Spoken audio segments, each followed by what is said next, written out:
So hello सांग मैंने आपण चाहते कि आपण फोन रु आपण जीमेल अकाउंट केमिति रिमूव करेंगे तो वीडियो को शेष पर्यंत देखंतु। चलतु वीडियो को स्टार्ट करिया। तो नमस्कार यूट्यूब मु सत्यजित आपण मैंने देखुंती आपण चैनल एक्टिव ओडिया सत्यजित रे। चलतु देरी न करी वीडियो टी को आरंभ करिवा। प्रथम सेटिंग को ओपन करेंगे। आपण को फोन रे थिबा सेटिंग को ओपन करेंगे।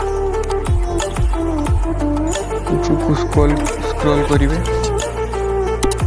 तापर account face sign in option रे आस्ते क्लिक करेंगे। देखो एथिरे आसी जाइए गूगल एथिरे क्लिक करेंगे। देखो जितको आपण को फोन रे जीमेल ऐड थी सब शो करिवो एथिरे। आपण जेकोसी रिमूव करने को चाहूले एथिरे क्लिक करिवो। और तले मोर आइकन रे क्लिक करी रिमूव ऑप्शन रे क्लिक करी रिमूव कर दे परिवे।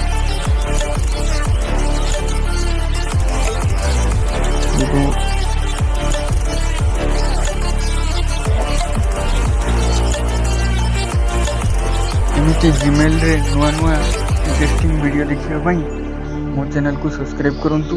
वीडियो टी भलो लागिथिले वीडियो टी को लाइक करने को जमा भूलिबेनी।